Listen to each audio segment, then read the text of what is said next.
Matapos lumabas ang extra page para sa volume 38, lalong naging makahulugan ang York New City arc. Ang kakayahan ni Pakunoda ay hindi kailanman niya ginamit upang saktan ang kanyang mga kaibigan na isang kondisyon sa kanyang abilidad. Sa video na ito ay pag-uusapan natin ang volume 38 ng Hunter x Hunter na opisyal nang nai-release ngayong araw, September 4, 2024. Pag-uusapan din natin ang additional page ng volume 38 na nagpapakita sa backstory ni Pakunoda kasama si Renko na pinag-uusapan ang tungkol sa kapangyarihan ng Nen. Pero bago tayo magpatuloy ay iniimbitahan ko kayo na mag-follow sa ating bagong FB page na Mr. Salaysay.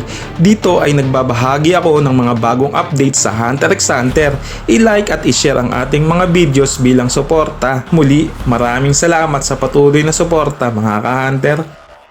Si Pakunoda ay nagmula sa Meteor City, isang lungsod ng tambakan na tinitirahan ng mga itinakwil na tao. Ipinapakita na siya ay naging kaibigan mula sa pagkabata ni Corolo at ng iba pang mga miyembro ng Phantom Troop. Kahit noong bata pa, napapansin na ng iba kung gaano siya kahusay sa pag-unawa sa mga tao na parang nababasa niya ang kanilang mga isipan.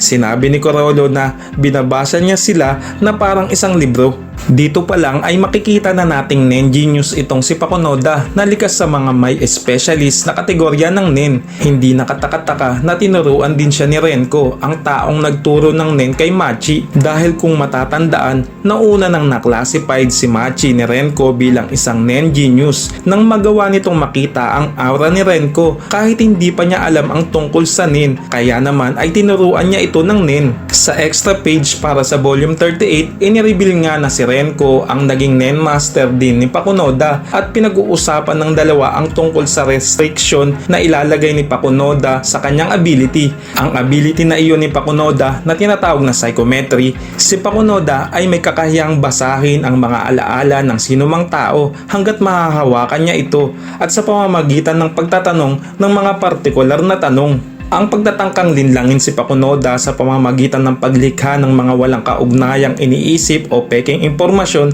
ay imposible dahil kaya niyang kunin ang mga pinakapuro na alaala ng kanyang target. Ang impormasyong nakukuha niya ay lubhang kapaki-pakinabang sa paglalantad ng mga kahinaan at lihim, lalo na sa pagtuklas ng kakayahan ng isang kalaban o sa mga sitwasyon na nangangailangan ng panggigipit o blackmail. Ang kakayahan niya ay maaari ring gamitin upang makita ang nakaraan ng isang bagay habang hinahawakan ito, bagaman hindi tiyak kung gaano kahaba ang panahon na kaya niyang makita, kaya niyang masilip ang pinakahuling nakaraan nito. Habang nagsasanay para sa kakayahang ito, idinagdag ni Pakunoda ang limitasyon na hindi niya kailanman babasahin ang mga alaala ng taong pinakamamahal niya. Ang taong ito ay malamang na si Corolo bilang pagtukoy at paggalang sa kanyang pagtanggi na ibahagi ang notes na natagpuan niya kasama ang hiwa-hiwalay na bangkay ni Sarasa. Ang dalawang ability ni Pakunoda na psychometry at memory bomb ay hindi mga combat ability at hindi nagdudulot ng pinsala. Kung babalikan natin ang ilang eksena sa York New City arc, si Pakunoda ay tumatayong support lang talaga sa grupo ng Spider. Siya ang tagakuha ng impormasyon sa kanilang mga target. Ang restriction na inilagay ni Pakunoda na hindi niya babasahin ang mga alaala ng taong pinakamamahal niya ang siyang nagpalakas lalo sa ability niya na psychometry na makukuha nito ang purong alaala ng target. Siguro ay kung hindi niya lalagyan ng restriction ang ability niyang iyon ay baka kakaunti o hindi ganong kapurong alaala ang makuha niya. Naging mabisa lalo ang kakayahan niya dahil sa restriction na iyon. Karamihan sa mga restriction ay may kabayaran na nauugnay sa paglabag sa mga ito. Naglagay ng restriction si Kurapika ng ilan sa kanyang mga kadena para sa eksklusibong paggamit sa mga spider na ang kabayaran ay ang kanyang buhay kung lalabag siya sa restriction. Ang restriction naman ni Chito ay hindi siya dapat mahuli habang nasa espasyo ng Nen at kung mangyayari iyon ay hindi na niya magagamit muli ang kakayahan.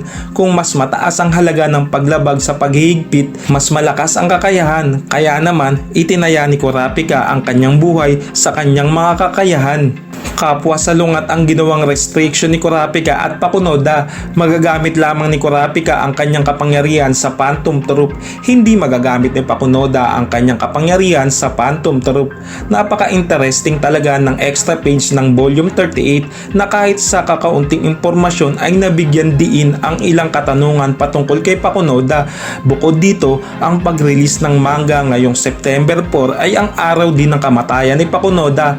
Timing na timing, iba talaga si Togashi Sensei magbigay ng pasabog sa kanyang mga taga-subaybay. Mind-blowing talaga. At ayan na muna sa ngayon ang maibibigay kong update. Asahan nyo kapag may bago ay i-update ko kayo sa ating FB page na Mr. Salaysay. Sama-sama nating abangan ang bagong chapter sa October 7. Dito ay makikita na natin ang mga bagong kaganapan sa Succession War arc. Maraming salamat sa mga ka-hunter nating umabot sa dulo ng ating videos. Kita-kits sa mga susunod pa. Hanggang dito na lamang muna sa video na ito at lagi maging mausisa dahil tayong lahat ay isang hunter.